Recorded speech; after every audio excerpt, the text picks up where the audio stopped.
जय विश्वनाथ, जय जगदम्ब। स्वागत है आप सभी का हमारे यूट्यूब चैनल में।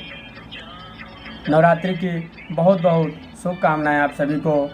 माँ जगत जननी आप सभी का कल्याण करें, सभी की कामनाओं की पूर्ति करें। आज नवरात्रि के पावन अवसर पे बहुत ही महत्वपूर्ण विषय लेकर हम उपस्थित हैं। बहुत उपयोगी जानकारी है आप सभी के लिए। वीडियो अंत तक देखें, आपके लिए उपयोगी सिद्ध हो सकता है। हर व्यक्ति, हर मनुष्य जो है किसी न किसी कामना से, किसी न किसी इच्छा की पूर्ति के लिए ही भक्ति मार्ग का अनुसरण करता है। निष्काम भाव से भक्ति साधना जप तप करने वाले बहुत कम संख्या में पाए जाते हैं। जब किसी न किसी प्रकार की समस्या से मनुष्य पीड़ित होता है, सांख्य दर्शन में वर्णन मिलता है कि दुःखत्रय विघाता जिज्ञासा तद अभिघात के हेतु, अर्थात 3 प्रकार के जो दुख हैं, दैहिक दैविक भौतिक तापा, इन तीनों प्रकार के दुखों से, इनमें से किसी भी प्रकार के दुख से जब मनुष्य पीड़ित होता है तो उसके मन में जिज्ञासा होती है। कैसी जिज्ञासा? तद अभिघात के हेतु, यानी इस पीड़ा के ऊपर हम कैसे प्रहार करें, इस पीड़ा से हमारी निवृत्ति कैसे हो, इस दुख से हम कैसे मुक्ति पावें, इस संकट का, इस आपत्ति के निवारण का कौन सा उपाय होगा। तब मनुष्य के मन में ये जिज्ञासा होती है। जिसके जीवन में कोई समस्या नहीं आती है, प्रायः ऐसे लोग इस तरह के कोई भी साधन नहीं अपनाते। जप तप अनुष्ठान पूजा पाठ इत्यादि का अनुसरण नहीं करते हैं। लेकिन जो लोग पीड़ित होते हैं, जो परेशान होते हैं, वो अवश्य ही भक्ति का मार्ग अपनाते हैं। प्रायः ऐसे लोगों के मन में जिज्ञासा होती है कि हम कौन सा ऐसा मार्ग अपनावें, शीघ्र हमारा कल्याण हो, कोई चमत्कार हो जाए जीवन में। हर मनुष्य ये चाहता है कि कम से कम समय में अधिक से अधिक लाभ हमें प्राप्त हो। थोड़ी सी उपासना में ही भगवान प्रसन्न हो जाएं, भगवती प्रसन्न हो जाएं, हमारे ऊपर कृपा करें और हमारा कल्याण हो। तो ऐसा कौन सा मार्ग है जिसका अनुसरण करने से भगवती जगत जननी माँ दुर्गा शीघ्र प्रसन्न होती हैं? इस विधि को हम जानेंगे आज के वीडियो में। और दुर्गा सप्तशती में 13 अध्याय ही क्यों हैं? भगवती का 9 स्वरूप है, 9 दुर्गा हैं, तो 9 अध्याय क्यों नहीं, 13 अध्याय क्यों हैं? इस बात को जानने के लिए, इस रहस्य को जानने के लिए अंत तक वीडियो देखें। सबसे पहले ये जान लेते हैं कि भगवती की उपासना, भगवती की सेवा किस विधि से करें कि शीघ्र प्रसन्न हो। प्रायः परंपरा में सुनने को मिलता है, हमारे जो पूर्वज हुए हैं, गुरुजन हुए हैं, उनसे हमें प्राप्त हुआ है कि वृद्धि क्रम में, शास्त्रों में भी पुराणों में भी इसका वर्णन है कि वृद्धि क्रम में यदि कोई भी कार्य किया जाता है उससे शीघ्र कल्याण की प्राप्ति होती है। लेकिन वो वृद्धि क्रम कैसा हो, कौन सा कार्य वृद्धि क्रम में करें, किस तरह से करें, देवी की उपासना में कैसा क्रम हो, किस विधि को अपनाने से भगवती दुर्गा शीघ्र प्रसन्न हो जाती हैं। पुराणों में नित्य दिन के हिसाब से, एक एक दिन, रविवार सोमवार मंगलवार, इसके हिसाब से भी भोग पदार्थ अर्पण करने का विधान मिलता है। नक्षत्रों के हिसाब से मिलता है, लेकिन वो सब विधियाँ बहुत लंबी हो जाएंगी, वीडियो बहुत बड़ा हो जाएगा। इसलिए हम ऐसा मार्ग बता रहे हैं, ऐसी विधि बताने जा रहे हैं जो आसानी से हर व्यक्ति कर सकता है। हमने बहुतों से करवाया है, बहुत लोग इससे लाभान्वित हुए हैं इस विधि को अपना करके। यदि आपके भी समझ में आता है, आप भी शीघ्र लाभान्वित होना चाहते हैं, माता रानी की कृपा प्राप्त करना चाहते हैं, तो इस आगे बताई हुई विधि से देवी की सेवा करें और शीघ्र भगवती की कृपा प्राप्त करें।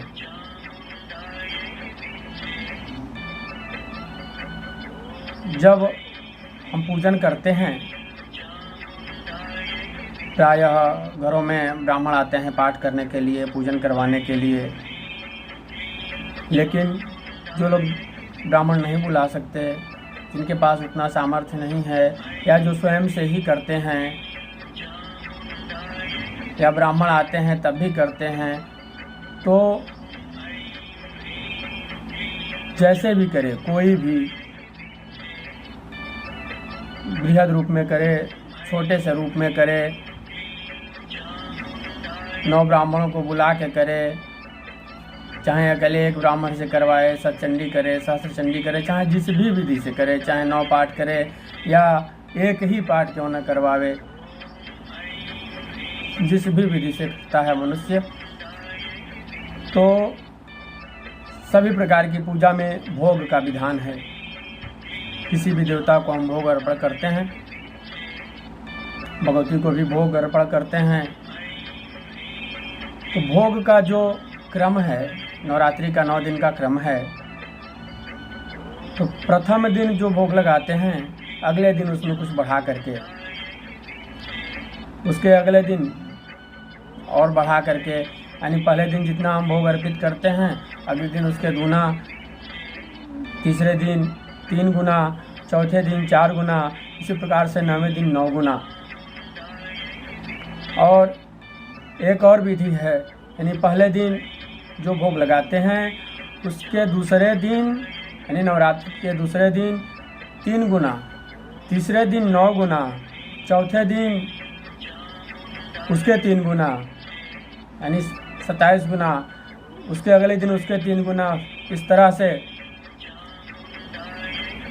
हर दूसरे दिन 3 गुना करते हुए भोग पदार्थ यदि देवी को अर्पित करते हैं, तो माता रानी शीघ्र प्रसन्न होती हैं। देवी का त्रिगुणात्मक स्वरूप है,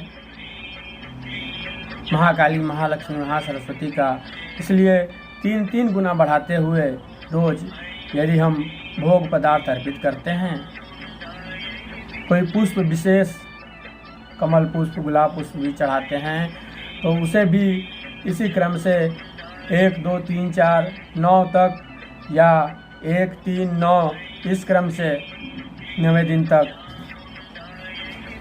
भगवती को अर्पण करते हुए शीघ्र माता रानी की कृपा प्राप्त कर सकते हैं। बहुत ही अनुभूत प्रयोग है ये। अब इस विधि से हम दक्षिणा भी चढ़ा सकते हैं। जिन लोगों को धन वृद्धि की इच्छा हो, तो शीघ्रता से धन वृद्धि करना चाहते हो, नवरात्रि में 9 दिनों तक इसी वृद्धि क्रम से, यानी पहले दिन यदि 10 रुपये चढ़ाते हैं तो दूसरे दिन 20, पहले दिन 100 रुपये चढ़ाते हैं तो दूसरे दिन 200, यदि पहले दिन 1 रुपये चढ़ाते हैं तो दूसरे दिन 2, तीसरे दिन 3 और 9वें दिन 9 रुपये, यानी अपनी क्षमता के अनुसार 100, 200 से 900 तक, अर्थात और अधिक कर सकते हैं।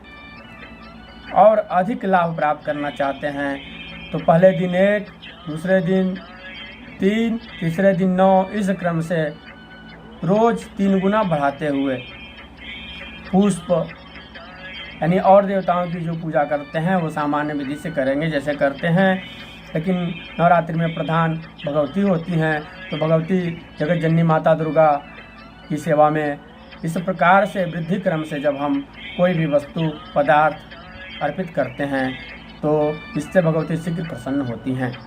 इसी क्रम में जप, पाठ इत्यादि को भी रखा जा सकता है। यदि हम किसी मंत्र का जप करते हैं, पहले दिन 1 माला, दूसरे दिन 2 माला, तीसरे दिन 3 माला, 9वें दिन 9 माला। पाठ का जो क्रम है, पहले दिन 1 पाठ, दूसरे दिन 2 पाठ, इसी तरह से 9वें दिन 1-1 पाठ बढ़ाते हुए 9 पाठ। किसी छोटे स्तोत्र या कवच इत्यादि का पाठ करते हैं। यदि संभव हो, पूरा समय दे सकें तो प्रथम दिन 1 पाठ या माला का जप करते हैं तो 1 माला, दूसरे दिन 3 नवाड़ा मंत्र का जप करते हैं यदि तो पहले दिन 1 माला, दूसरे दिन 2 माला, पहले दिन 1 माला, दूसरे दिन 3 माला, तीसरे दिन 9 माला, इसी तरह से रोज 3 गुना बढ़ाते हुए। और कन्या पूजन का भी यही क्रम है। पहले दिन 1 कन्या, नवरात्रि के प्रथम दिन 1 कन्या जो 2 वर्ष की हो। दूसरे दिन पहले दिन वाली कन्या रहेगी, दूसरे दिन फिर 3 वर्ष की 1 कन्या, तीसरे दिन जो कन्या आएगी वो 4 वर्ष की कन्या। इसी तरह से रोज 1-1 कन्या, 1-1 कुमारी बढ़ाते हुए 9वें दिन 10 वर्ष की जो नवी कन्या आएंगी कुमारी। इस प्रकार से 9वें दिन 9 दुर्गा यानी प्रथम दिन। इस प्रकार से पहले दिन 1 कन्या से प्रारंभ करके 9वें दिन 9 कुमारी यानी 9 दुर्गा का पूजन करते हुए भगवती को प्रसन्न करने का बहुत ही प्रभावशाली उपाय है। इस विधि से भगवती माता दुर्गा शीघ्र प्रसन्न होकर मनुष्य का कल्याण करती हैं। आगे जानेंगे सप्तशती में 13 अध्याय क्यों हैं। उससे पहले एक और उपाय जान लेते हैं। दुर्गा सप्तशती का जो 12वां अध्याय है वो सप्तशती का फलश्रुति है, यानी पाठ का फल है। दुर्गा सप्तशती के पाठ करने से, सुनने से, कराने से क्या लाभ होता है, जिसमें जगत जननी माता दुर्गा ने स्वयं अपने श्रीमुख से कहा है, मेरे इन चरित्रों का गान करने से, इस चरित्र का पाठ करने से, ब्राह्मण से करवाने से या सुनने से मनुष्य का सभी प्रकार से कल्याण होता है। मनुष्य की सभी विपत्तियों का नाश हो जाता है, सभी प्रकार के संकटों का नाश हो जाता है। इस फलश्रुति में यानी दुर्गा सप्तशती के 12वें अध्याय में 10 बार श्रवण शब्द आया है, यानी सुनने का क्रम 10 बार माताजी ने बताया है। 10 बार यानी बार बार कह रही हैं, 10 बार माताजी ने इसी बात को दोहराया है कि सुनने से यानी पढ़ने से, यानी पाठ करने से, पाठ करवाने से उतना लाभ नहीं होता जितना पाठ श्रवण करने से होता है। प्रायः सभी घरों में, जिस भी घर में ब्राह्मण पाठ करते हैं, तो हम पूजन आरती इत्यादि करने के बाद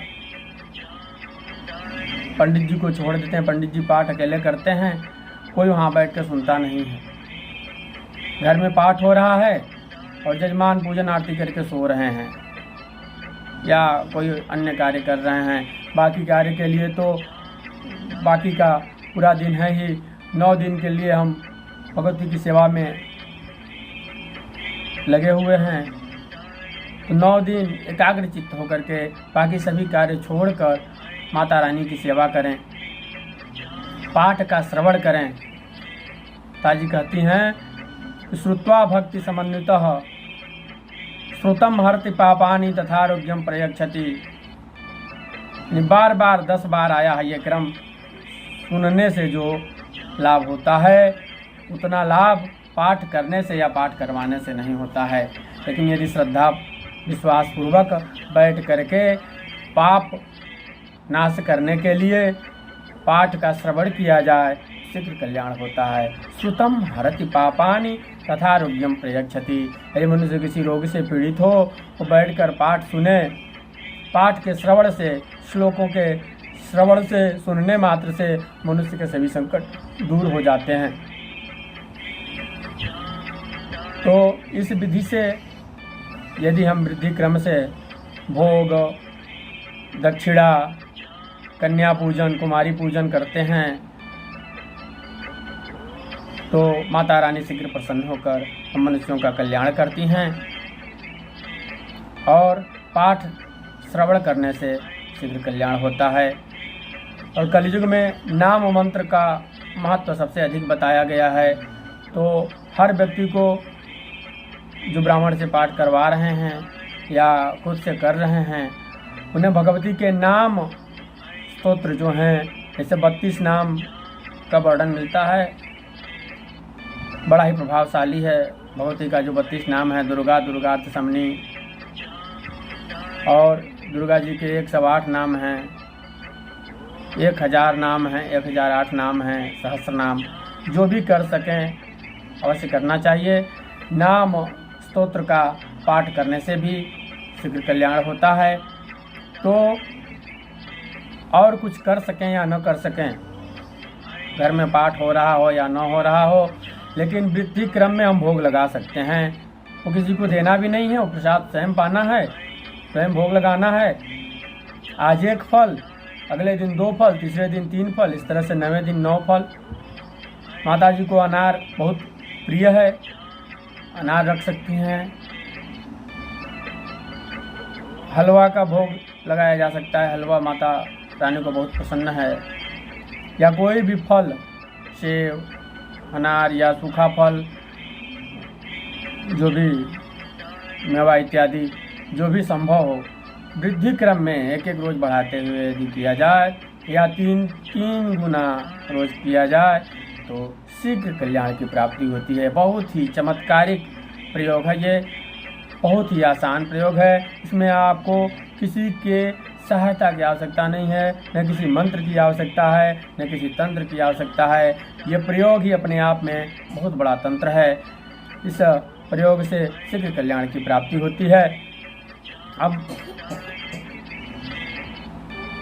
आगे जान लेते हैं कि 13 अध्याय क्यों हैं दुर्गा सप्तशती में। हम सभी जानते हैं संपूर्ण सृष्टि ही त्रिगुणात्मक है।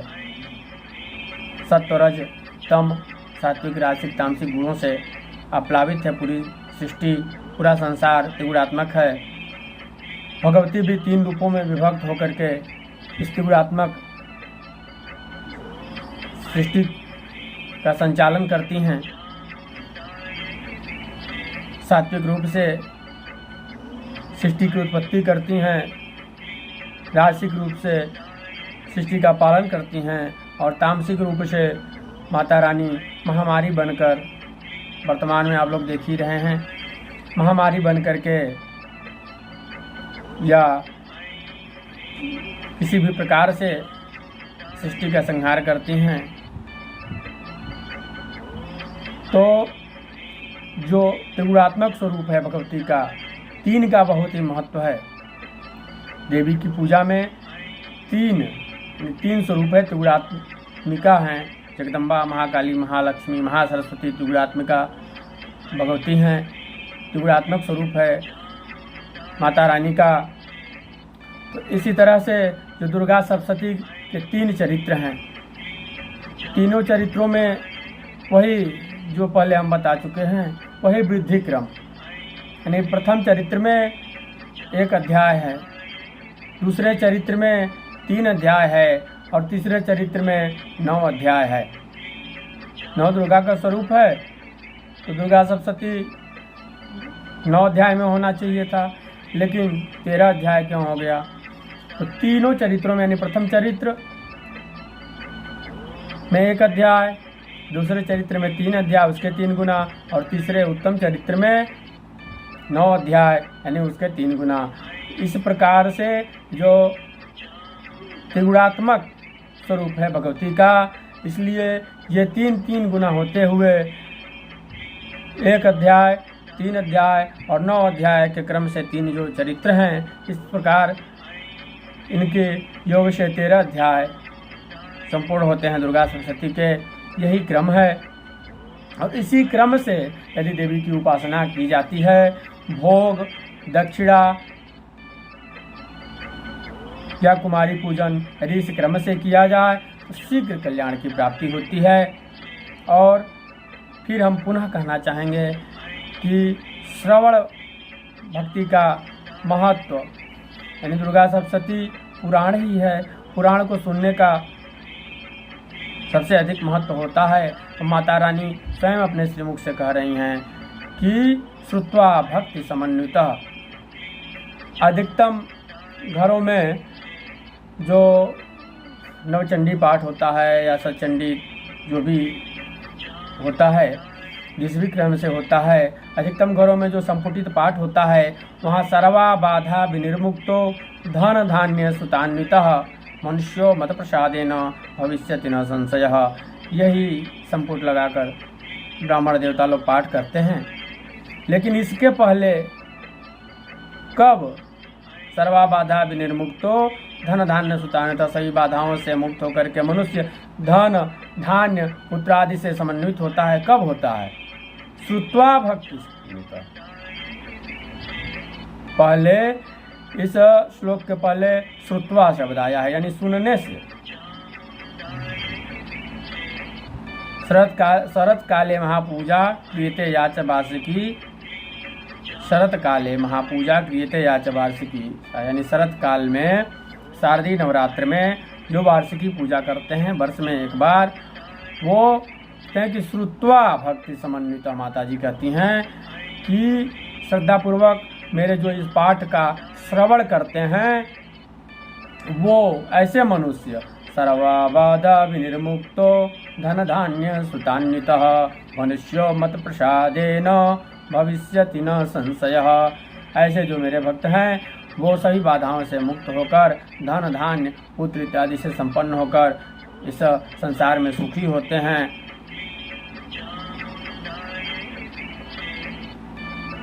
माता जी कहते हैं कि इसमें कोई संशय नहीं है, भविष्य न संशय, कोई संशय नहीं है, अवश्य होता है। तो श्रुत्वा सुनने से, यानी यदि घर में पाठ हो रहा है तो आप अपने शयन कक्ष में जाके सोएं न, कोई और कार्य न करें। जितने देर पाठ हो रहा है उतनी देर पाठ का श्रवण करें, अवश्य करें।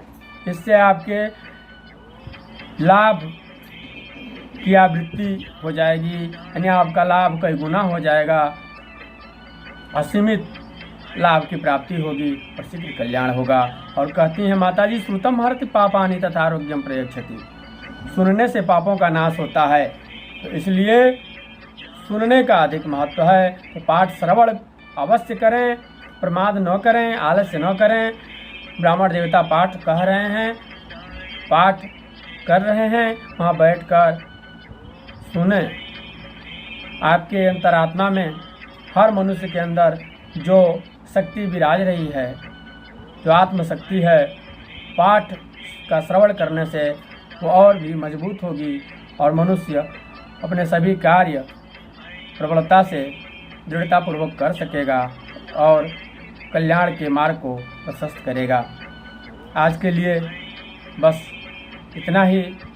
भगवती जगत जननी माता जगदम्बा आप सभी का कल्याण करें। जय जगदम्ब, जय विश्वनाथ।